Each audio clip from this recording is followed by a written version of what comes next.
My partner didn't ask me for too many personal requests since he is a fairly private person when it comes to everything. For him to open up to ask something of someone else is a pretty big deal. We had just finished a small case when I noticed his odd mood. No danger to the job, just running after some small fuzzy creatures in the woods all day to bring them back to their real home. I caught Nick stuffing his suit jacket with them, and I swear if they didn't already have homes, he would have kidnapped them all. Normally after a job Nick sent me on my way home. We didn't spend much time together outside of work, mostly because we both always so busy. This time he lingered and I could sense something wrong. Instead of sending me back, he stood, nudging his foot into the dirt, making a small groove. It was a small motion, but a big indicator something was bothering him. "Hey Nickaroonies, what's eating at you?" I asked, and he took a very long time to respond. "I think my house is haunted," he said finally. I stared at him. It honestly was hard not to laugh when he dropped comments like that with a completely straight face. Supernatural creatures could not deal with ghosts very well. There were a very limited amount that could take care of them, and thus, they were always busy. Humans could deal with the problem, but depending on what kind of ghost, it could be life-threatening. I thought back to the last ghost we came across. My chest still hurt thinking about the case. Nicky might be too freaked out to go back home, judging on how I was acting. But he didn't want to ask me to do a dangerous favor either. "Do you want me to come over and take care of it?" I offered. He shook his head. He looked a bit worn out, and I assumed it was not from running around the woods all day. Depending on how long this ghost issue had been going on for, he must not have been sleeping very much. "I can just stay at hotels until the task force dealing with this sort of thing becomes free. I can drop in during the day to take care of the pets I've taken in." From how he looked, he couldn't sleep at a hotel. Nick appeared to be the type to not be able to sleep well in a new environment. The special task force might take years to finally come by his place. They could only deal with so many cases at once, and only took on the cases where the ghosts had turned dangerous. Even 1 or 2 deaths wasn't enough to get them to drop everything and head over. "I can go over and at least take a look. I don't mind. If it's dangerous, we can split and call in the backup. Maybe I can take care of it without help." Nick kept digging with the tip of his shoe, thinking. The last thing he wanted was to put his partner in danger, but the creatures he took in would also be in danger if his place was haunted and there wasn't anywhere else they could go. That was what got him to cave in and take me to his massive house to investigate his ghost problem. His place looked as fancy as ever. The amount of decorations and material put into making it might cost more than what a small country could afford. Looking over the intricate details carved in the stone, I couldn't help but wonder what kind of person made this place. The one who created Nick was an alchemist. I didn't even know his name, let alone what happened to him. Instead of looking oppressive and overwhelming, the mansion almost had a soft feeling with how it was decorated. This place wasn't made to flaunt wealth, but rather created as an act of passion. How had the same man make such a grand home and yet create and kill so many stone children that did not live up to his standards? When Nick and I were separated in the catacombs that were hidden under the mansion, I saw a room filled with broken statues of children that were once alive, who were the failed attempts at making something similar to Nick. I've never been able to bring up what I saw that day. Nick's creator felt like a touchy topic, and we never even got close to mentioning him. As I started to look around, Nick paused at the front door, a bit nervous to go inside. He slowly opened the massive door, expecting something to jump out at us. Nothing happened as we walked inside into the front room. It had changed a little since I last was there. Piles of stuffed animals were in the middle of being sorted in the massive space. Each pile was labeled with a different charity or hospital. Nick wasn't the type to want for much. He got paid very well for the jobs he completed for the corporation, so he used the funds to donate whenever he could. From what I saw, his current project was donating toys. Nick walked so carefully I didn't hear his footsteps on the marble flooring as we started across the entryway. He didn't mention anything beyond his place being haunted, so I didn't know what we were looking for. "So, what's been going on?" Flickering lights, hearing voices, I asked as we walked. It's hard to explain. For the past week I've felt eyes on my back, but I can't sense anything in the room. I know I'm being watched but cannot find the source. Small things around the house have been moved, and I cannot be certain, but I think something was in the catacombs. I've heard noises, but I am unable to go down to see what it was. He explained while staying close to me. Very close. "Do you think some creature got inside? And this isn't any of your pets, right?" I said as I looked around. The house felt normal, not creepy in the slightest. Nick shook his head and nearly bumped into me when I stopped walking.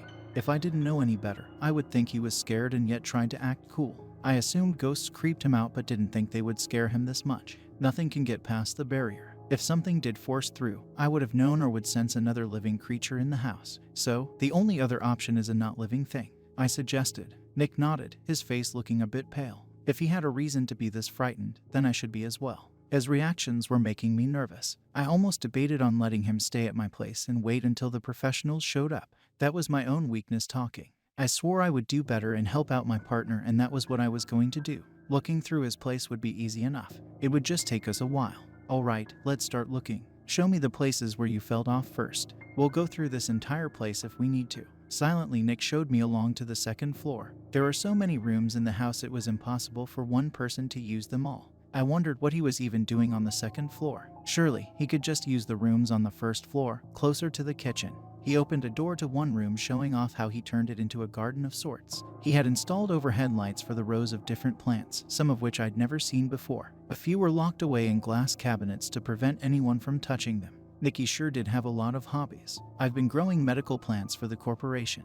Most of these are used to create mild medicines that can heal humans or weaker creatures. They're not as potent as the ones harvested from the wild, but at least it's a source that can be easily be replenished. I walked around the room listening to him as I looked for any signs of the supernatural. The corporation had a hard time keeping mild medicine in stock. It was so low on their priority list that they couldn't spare the agents to harvest what was needed for the few contract workers like myself who would need it. Nick had noticed and felt guilty every time I got hurt on a case, and nothing was available to fully heal those injuries. The scar on my face a reminder of that, even though it kinda made me look like a badass. Just as I thought nothing was amiss inside that room, I sensed something. A tingling sensation started on the back of my neck. I turned, expecting to see someone else inside the room. Nothing but me and Nicky. So, his mind wasn't playing tricks on him. It didn't know if it was a ghost, but I knew something was in this place. I really hoped it might just a creature Nick had taken in and didn't know about their abilities. I really did not want to deal with another ghost. A noise coming from the other room made us both jump. Nick hadn't put away the orchestra from our earlier job, and his hand flew to the sword ready to use it. He needed to calm down. The sword was too powerful to use inside the mansion. It would tear the building apart, taking me with it. I hurried to place a hand on his elbow, silently telling him to not attack any random sound. We then headed out of the room towards where we thought we heard the crashing. The door to the next room looked slightly open. From Nick's reaction, it wasn't open before. His feet were planted to the carpeted floor, so I bravely peeked inside. Orange sunlight came through the curtains. He used the room to store random objects. Some looked to be antiques, while others were just things Nick picked up at thrift shops. The clutter made it impossible to tell what had been knocked over to make the sound. I waited for something else to happen and turned to face Nick. When my head turned, another object fell over in the room. Nick flinched and I heard a small sound come from him. I stared at him, not believing my stoic partner let out a sound of fear. He faced so many other frightening creatures, and yet some minor unexplained activity in his house was enough to rattle him. My nerves were starting to go as well. I needed to be brave but wasn't able to stop feeling uneasy about everything. "Skylar, the window," he commented in a low voice, directing my attention towards it. It looked normal. Some clouds covered the sun, blocking out the sunset, but they didn't roll over. Instead, it kept getting darker. Outside, the sky got gray and Nick's face paled. Inside the barrier, the weather is on a set schedule. "It shouldn't be cloudy today," he said, his voice having a hint of a tremble. He sounded the most upset I'd ever seen him. The wind started to pick up outside. In seconds, it went from just being cloudy and overcast to heavy raindrops hitting the window. A burst of thunder boomed, rattling the windows. More thunder came, and so loud it sounded as if it was right next to the house. Suddenly, the windows on the far side of the room exploded. Glass few, the larger pieces making it to the middle of the room while the smaller ones nearly reached us. The wind poured in, making it impossible to see. I raised my arm over my eyes, trying to shield them from the wind and rain. Nick wasted no time and grabbed me around the waist to carry me out of the door. He slammed the door shut. The storm rattled the entire building. Nick took a hold of my hand and started to run down the hallway, but he wasn't going in the direction of the stairs. "We should get out of there, not deeper into the building." "Nick, where are you going?" I asked, concerned. He stopped running, still having a grip on my hand to look around. A lost expression came over his face. Nothing had changed about the mansion, and yet he didn't appear to know where he stood. The thunder made my fear levels spike after seeing my partner so disorientated. I thought. He started, still looking around, trying to figure out where he ran. "I don't know where I am." Nick sounded scared. For the first time since we met, he actually sounded scared. In the catacombs, Nick could get lost even while standing still. For some reason, the same thing was happening. I squeezed his hand, ready to take the lead and get us the hell out of there. "I'm here. I won't leave you," I assured him, and started to drag him down the hallway in the direction of the stairs. "Weak." A voice spoke between the thunder and the sounds of windows rattlings. Lightning flashed through the windows, lighting up the dark hallway every few seconds. I didn't see anyone, but someone else was here. I kept running, Nick's hand in mine. We just needed to reach the door, then deal with whatever was going on after. I heard the voice again right behind us between the sounds of the storm. The fear nearly froze my legs to the spot, but I pushed through. My legs shook as we flew down the stairs. It felt like a miracle we got down them without tripping. As we hit the landing, I felt eyes on my back again. A hard stare filled with such hatred that made me stop moving. My body refused to even move a muscle. Nick felt the same. Neither of us could move as we heard footsteps coming down the hallway and stopping at the top of the stairs. Finally, I forced my head to turn to see what we were facing and wish I hadn't. At least it wasn't a ghost. Whatever it stood at the top of the stairs, it was clear we couldn't win in a fight. I looked up to see the monster staring down at us, face in a snarl and eyes narrowed. Its body was large and shaped almost like a cat. It covered in dark feathers, darker than the night. A set of wings pressed on its back twitched and otherwise would have blended in with the other feathers. A whip-like tail with a long trail of feathers dragged along and spilled down the first few steps. The neck was oddly long, with a human face staring at us through the feathers surrounding it. Taking one step down the stairs towards us, a pair of sharp claws clicked against the marble. "Look at how weak you are, being dragged along by a human," it hissed, a voice so dark and angry I didn't think possible. "I thought nothing could get past the barrier," I said, my mind almost blank with fear. "I made the barrier," it yelled, body curling in rage. The beast leapt down the stairs. At the last second, Nick pushed me out of the way. He unable to draw his sword as the monster fell on him. He raised his arms to let them take the brunt of the slashes from the monster's claws. The thing literally ripped the orchestra away from him, the sword skittering along the polished marble flooring. "Fight back. Show me your strength." The voice was louder than the storm outside and echoed through the room as he continued the brutal attack on Nick. I got up to try and pry the thing off of him. That was a mistake. It turned to face me, its mouth getting longer until it went all the way down its neck and nearly halfway through the body of feathers. The beast almost in two pieces because of that long mouth. I paused, stunned at the sight. It could have killed me, but instead it just knocked me aside so hard I thought I heard a bone snap somewhere when I slammed against the floor. That was enough to get Nick's attention. He kicked the monster off of him, standing on weak legs and bleeding from where he had been slashed. He reached down to the sword no longer at his waist. An odd expression came over Nick's face, one I never wanted to see again. Smaller objects in the room started to slide ever so slowly closer to him. His hair started to turn a darker shade, and I felt terrified. My partner snapped, and using that strange power he let slip before. That stone state I hated. But this was dangerous. He might absorb everything around him, and I didn't know if I could snap him out of it this time around.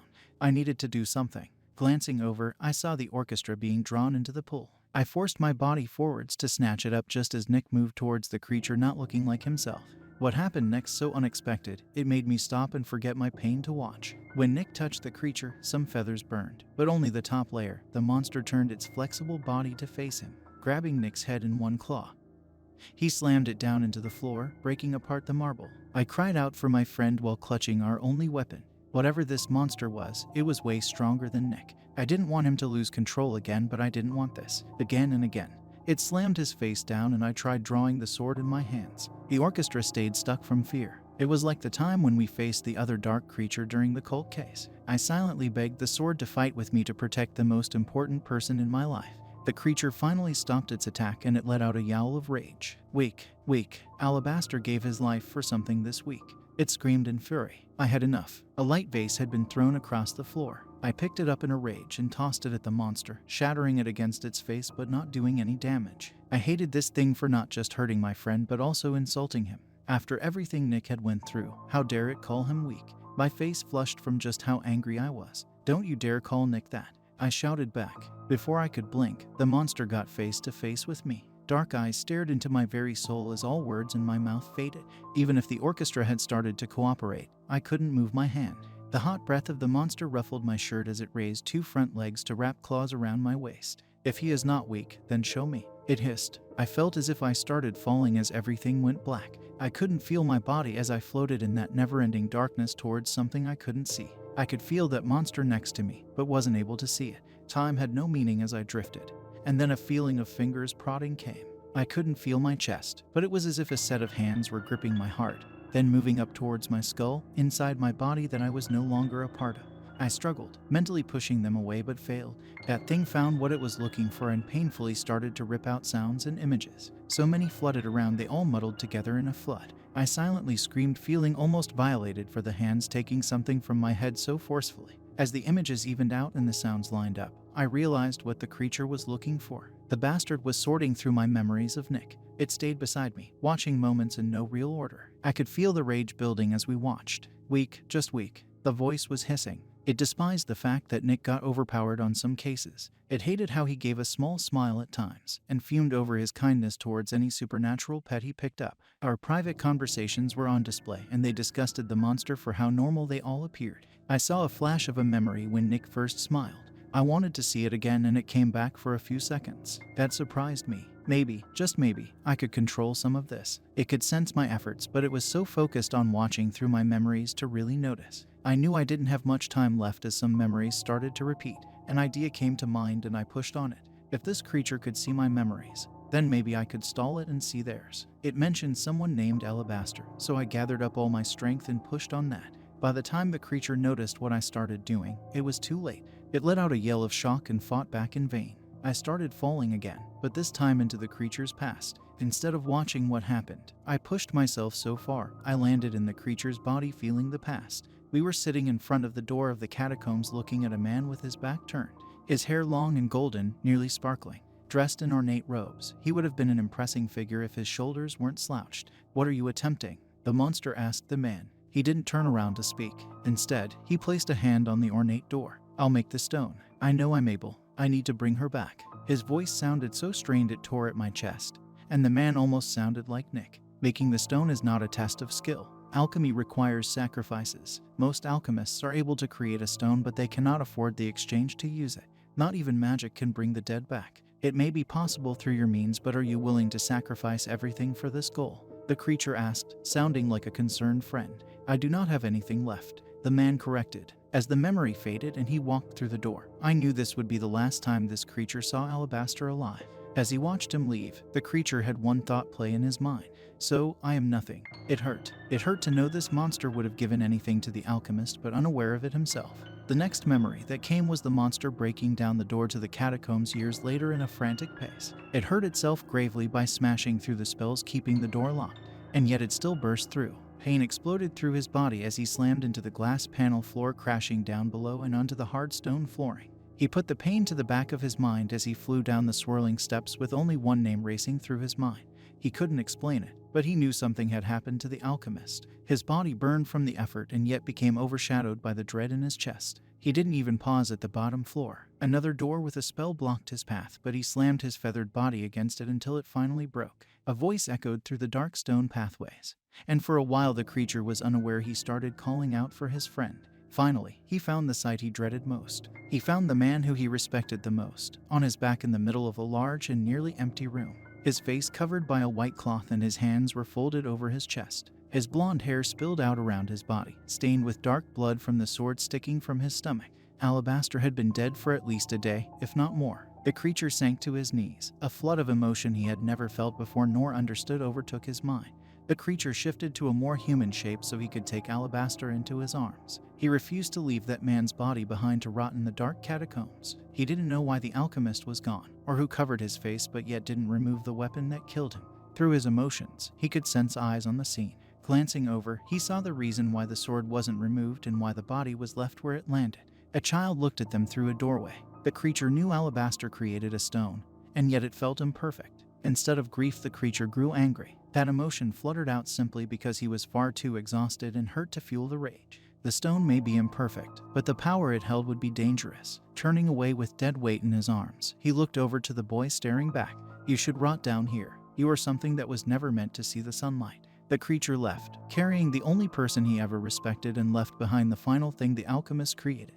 In the end, Alabaster was buried in an unmarked grave in the middle of a field where golden flowers grew. I suddenly got forced out of the creature's past. I ached from the experiences just as much as he did.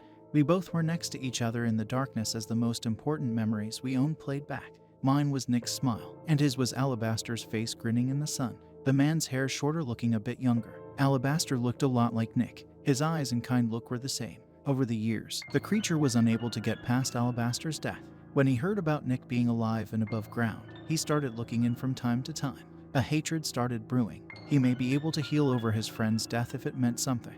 But Nick did not live up to his expectations. In his mind, the man he was loyal to died for nothing. I wanted to correct him, but I heard something snap. I was back into my body so forcefully I gasped, my head swimming, unable to get back to the moment. The monster moved away and towards Nick. I knew he wanted going to finish the job. I refused to let that happen. My body moved before I felt aware of what I was doing. As it brought down a massive claw, I got in front of it on my knees, scabbard of the orchestra raised to take the hit. I hoped the sword would forgive me. "Don't take it out on Nick because you miss your friend," I shouted, my arms feeling as if they broke from the recoil. It paused at my statement, looking even more disgusted than before. "I'm a beast. I do not have any friends." The voice echoed again through the room, the storm hitting the mansion so hard to rattled the building and broke windows throughout the house. As the echo faded, the words started to sink into the monster's mind.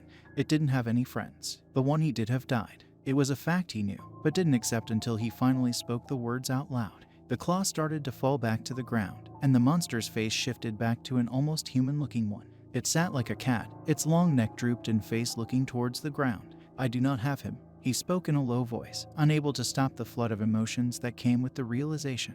The creature that could have killed us both, and nearly did so, started to tears form in his eyes. Not making any effort to wipe them away, they fell onto the marble floor as the storm outside died down. Carefully, I placed the orchestra down and took a chance. I got closer without any reaction from the creature until I could able to reach out and let it cry onto my shoulder. When he noticed what I started doing, he broke down fully. The claws grabbed at my shoulders, cutting into my shirt and my skin, but I didn't move away. The monster openly sobbed over losing a friend so many years ago but never dealt with the fact until then. I should have been angry at it for hurting Nick so badly, but I knew he could forgive this creature, so I would try my best to do the same. After a while and ruining my shirt, the creature calmed down enough to pull away. He still hung his head, eyes red from sobbing. "What's your name?" I asked finally. "Mage," he answered weakly, a single nail digging into the floor, looking miserable. "I understand you're upset, but you can't blame Nick. What was Alabaster like? Do you think he would approve of you hurting something he worked so hard to create?" Mage started to dig into the floor harder, looking like a child that got grounded. He started muttering to himself, trying to justify his actions, and I couldn't hear what he was saying. "It's not fair," he grumbled. "No, death isn't fair, but you shouldn't take it out on others because you're upset," I said carefully. Again, he started to mutter as he stood up to pace. I took that chance to go over to Nick and see the damage. He got knocked out and his face bloody, but not as bad as I feared. When he was being attacked, it seemed like he had gotten it much worse. The creature watched and huffed. "That child is still weak. He has power that he cannot control and shall bring the end of the world. It is in the wrong hands. You are only human and cannot protect him. If I kill him now, I may be stopping an apocalypse," Mage said, and it wasn't anything I hadn't heard before. "I'll protect him." It's such a simple statement, it made Mage stop. I held so much belief that no matter what happened, I would always stay by Nick and get him out of tough spots like this. I refused to let anyone kill him out of fear of what he was, or to keep using him. Dark eyes looked us over, trying to decide what to do next. Finally, a long sigh came from Mage and he started to turn away. "I shall fix up the barrier. It started to get weaker and we cannot have others finding this place. I'll keep watch over this child and yourself. Prove me wrong. Show me how strong you are or else I'll kill you both." He talked a big game after crying on my shoulder and soaking my shirt. I let myself smile and it made him stop, confused. "Nicky looks a little like Alabaster, don't you think?" I asked, implying that if the creature really saw how similar they looked, he wouldn't be able to go through killing someone who wore the same face as his friend. All his feathers started to stand up and his face flushed at the implication.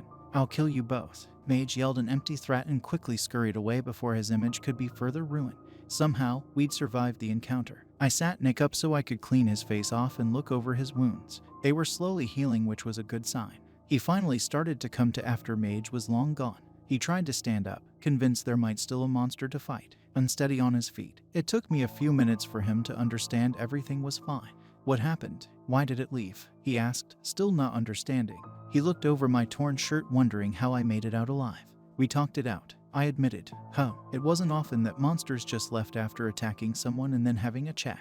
I needed to explain it all to Nick again and assured him Mage just acted out because he missed Alabaster. People tended to calm down after a good cry. I wasn't certain if Mage would be back, but I felt as if he might not try and kill Nick again. At least not for a long while. People act weird when they miss someone, I said with a shrug. Nick stared at the floor and the damage Mage had done. He wasn't angry at the creature for barging and trying to kill us. Mage might have been watching Nick for a while and getting angrier when he didn't act the way he wanted. I wanted to ask a bit more about the alchemist that created Nick, but decided it might be too raw of a topic. "Is it wrong that I also miss him?" Nick asked in a voice so low, it was as if he was speaking to himself. Whatever relationship he had with Alabaster, it was complicated. He acted like a father to you, right? Of course, you're going to miss him. I assured my friend, thinking back to my sister. After everything, I still loved her and that hurt. Nick nodded and didn't want to continue talking about the man who long since died. The whole ordeal overly emotionally exhausting for us. Nick offered to let me stay overnight because he doubted he could make the spell to send me home until he rested more. I wanted to stay either way to watch over him just in case, and there were plenty of rooms I could use. I do apologize for dragging you into such a personal mess. I feel as if I'm always burdening you with my problems, Nick admitted. I looked up at him, confused about why he would think that or feel upset over it. Nicky, I don't mind helping you out. You're like the brother I never had. I'm not going to abandon you, I said, thinking that would be obvious. It was not. His reaction something I wasn't expecting. I didn't even think he had it in him. Nick stopped walking, his mouth slightly open, trying to say something, but no words came. I felt panic rising as his eyes started to get misty. For a second, I thought I made another person cry that day. He held it back, but placed his forehead on my shoulder after I gave him a long, awkward hug. I would like to think that if any of my siblings lived, that they would be as kind as you. His voice was muffled, and I needed to hold back tears of my own. Nick had lost so much that he had earned being held for a few minutes. I wanted to be able to do more for him. But then again, I doubted he had anyone else who he could open up with. After he collected himself, he got to work getting cleaned up. He treated my minor cuts and gave me a new oversized sweater and sweatpants to change into. Making dinner cheered him up a little. I ate as he cleaned up the broken windows, even though I offered to help. A bedroom was spared from the broken windows, so he let me use that one for the night. I felt exhausted and yet couldn't sleep. The events of the day playing back in my mind as I stared out the window and into a dark sky of countless stars. The bed so large that I didn't understand why it was necessary. I could spread out and not reach the other side. As comfy as it felt, I couldn't get settled. When a noise came from the door, I shot up expecting a monster or a ghost. Instead, Nick stood with a blanket and a pillow in hand. He didn't even need to ask. We would both feel much better if we stayed in the same room for the night. Being the weirdo he was, he stayed on the floor even though we both could be on the bed and not even take up half the space. He did not back down about sleeping on the floor. I got tired of arguing and dumped all the pillows and blankets off the bed. Confused, he watched me make a nest right next to him. It can be like a sleepover. Do you know any scary stories? I asked once I was settled in. The mountain of blankets made being on the floor not so bad. I think most of the cases we work on are scary enough, he said while staring up at the dark ceiling. I let out a laugh, then let my mind wander. Why did Nick still work for the corporation? Surely he could figure out a way out of it. After everything they put him through, he earned a different job. The corporation is terrible for you. Can't you do something else? I asked him yet again, hoping for a better answer. It's not too bad. I can help people and I met you, Nicky replied, and I thought I could hear him smiling. That was right. If he wasn't an agent, we never would have met. They did treat him like an object to be used. They took parts to test and saw him as a danger. And yet, he only saw the positives. Somewhere, there was a little girl enjoying her life because I accepted his job request, and a ghost laid to rest, and so many other things that came from solving some cases. And yet, I felt as if something dark was coming, as if we wouldn't be lucky forever. Mage could have decided to not walk away today. Our next case could always end in one or both us dying. In that moment, I didn't want to leave anything unsaid. I love you, Nicky. Aside from my nieces and nephew, you're the only family I have left. Reaching over, I wanted to take his hand to make my point even more clear when it touched something hard. I frowned, looking over at him. Why do you have the orchestra here? I asked as the sword rattled in its scabbard. I didn't want it to be lonely without us, he admitted, and it was such an in-character response I laughed. No matter what, I was going to protect the hell out of him. At this point, I think if God tried hurting Nick, I would go down kicking and screaming for him. Nick fell asleep pretty quickly. He needed it after days of stress. I thought I hear Mage prowling around looking for scraps in the kitchen. At least he didn't turn out as dangerous as he first appeared. We would need to walk on eggshells around him, but I guessed Nicky might have a new roommate for a while.